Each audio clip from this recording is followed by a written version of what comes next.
Welcome, everyone, to Nomadic Black Rose. My name is Rose, and I'm currently on a cruise ship. I wanted to spend some time with you today to talk about your first time cruising. It can be overwhelming trying to schedule a cruise, but trust the process.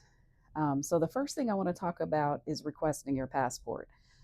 I understand that you can get on a cruise and you can have your birth certificate and your driver's license to get on a cruise. However, once you get off the cruise, you really should have your passport. And I would not travel into another country without my passport. And I would suggest that you not travel into another country without your passport.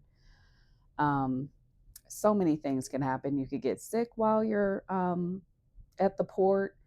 You could hurt yourself, walking around. You could, and you need to go to the hospital. You could get left by the cruise ship. Things can happen.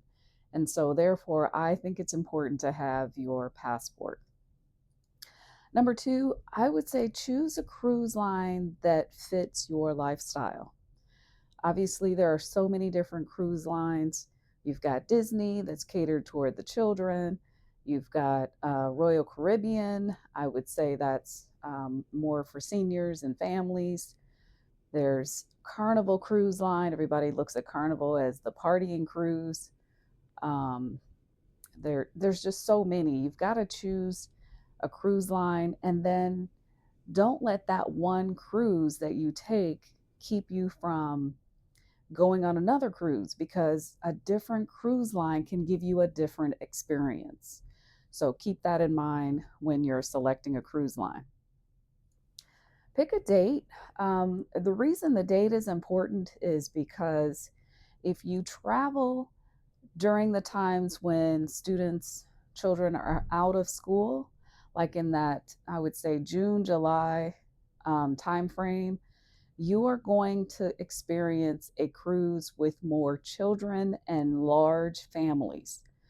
If you can go during the off season, and I'm speaking to you seniors because I'm a senior as well, and even though I go on cruises during the summer, I just find it more relaxing and less chaotic when I go off season. So off season would be like the month of January, February, I would say probably April or May, and then going into October are really good months to travel on a cruise, and it's going to be less people. Selecting a port, so you just have to decide where you want to go. So if you're trying to go to the Caribbean, you're probably going to leave out of Florida. If you're going to leave out of California, you're going down to Mexico or maybe into Alaska. And the same thing with Galveston. So there are so many ports to choose from. Just pick a port, pick an area or location that you want to go to, a destination, and go from there. Um, I am actually doing a group cruise to Alaska. It's going to be May 16th through the 23rd of 2027. And I'll provide more information about that group cruise in the description below. The next thing I'd like to talk about is the length of the cruise. Cruises can be from 2 days to 30 days. I mean, they have really long cruises. If this is your first time cruising, I would suggest that you stick with the 5 to 7 day cruise so that you can determine whether you're going to be dealing with seasickness. It is possible, but they have patches that you can wear behind your ear. They have the wristbands, or you can take the pill. Either one will help you with that seasickness feeling. So don't be too concerned about the length of the cruise. Just keep in mind that, the 2 to 3 day cruises, we call those the booze cruise because usually people are partying the entire time they're on the cruise. And so it's usually a different type of crowd. So you have to decide if that's something you want to deal with to determine whether or not cruising is for you. Don't let the 2 to 3 day cruise convince you to do not do cruising again because the environment might be a little bit different. So then you're going to book your cruise. All the cruise lines have a phone number you can call. You call them, you let them know your destination and your date. They get you scheduled for your cruise.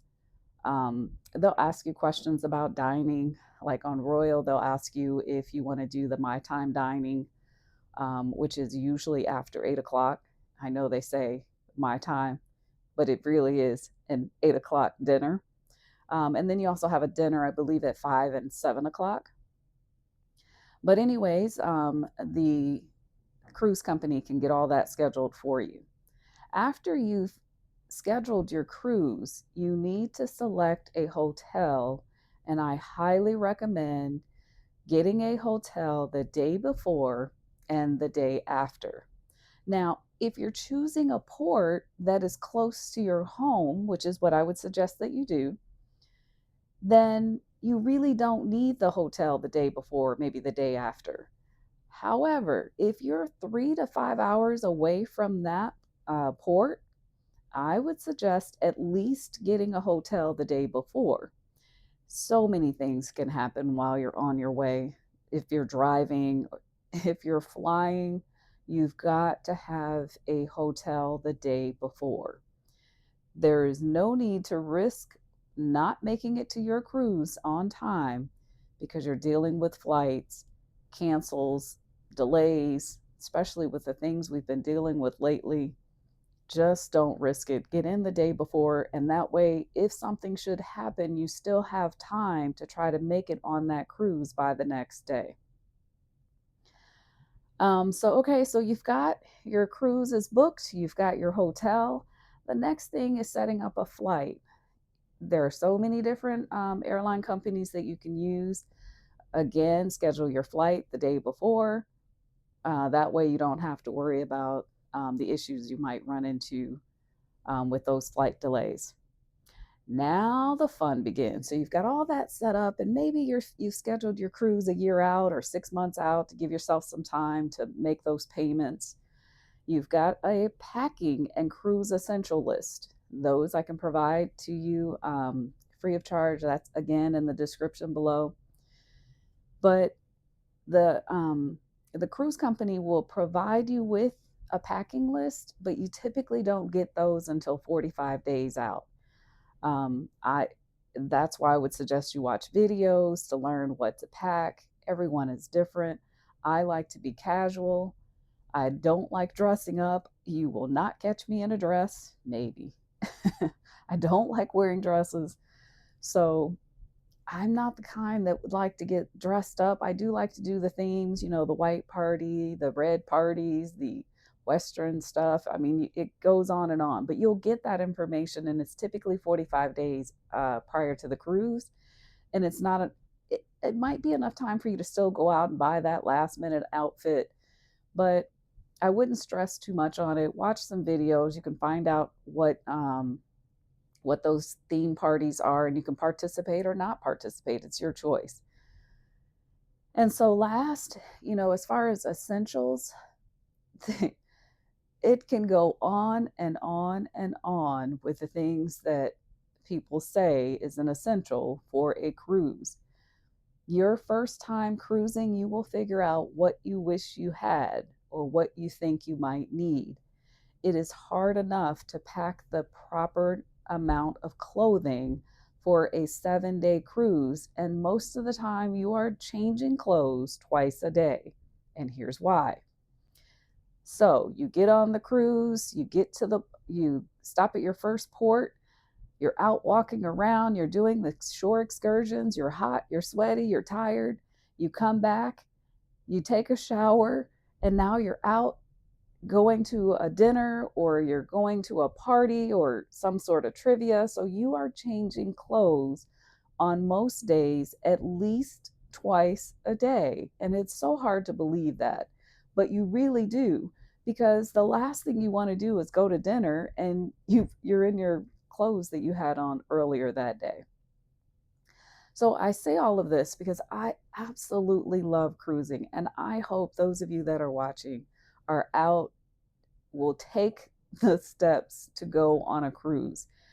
I probably cruise on 6 or 7 cruises a year, and I'm trying to increase that because I love it. I don't have to cook, I don't have to clean. I get up in the morning, I order my breakfast, and I'm having breakfast and coffee. Today I was sitting out on the patio watching us come in.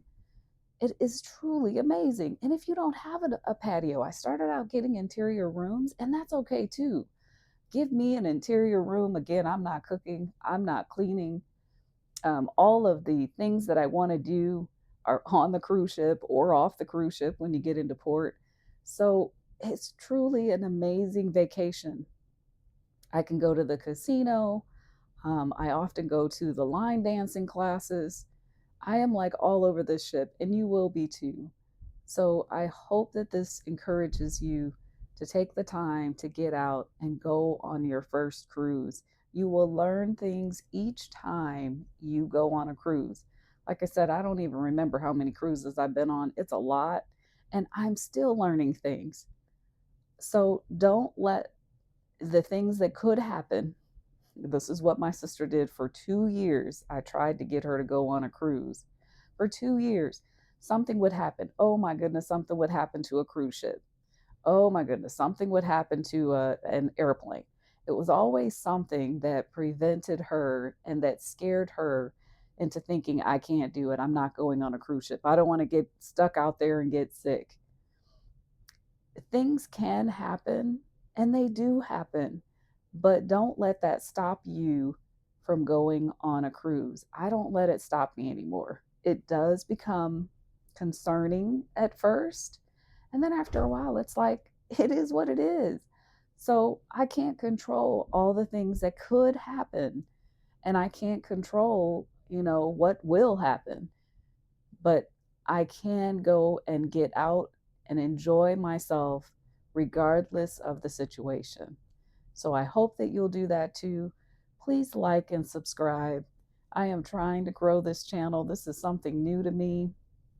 I'm not at all used to talking in front of a camera. And so I'm hoping that I can continue to provide you with information that will be useful for traveling and for cruising. So please like and subscribe.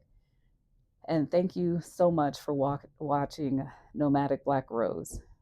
I'll see you the next time.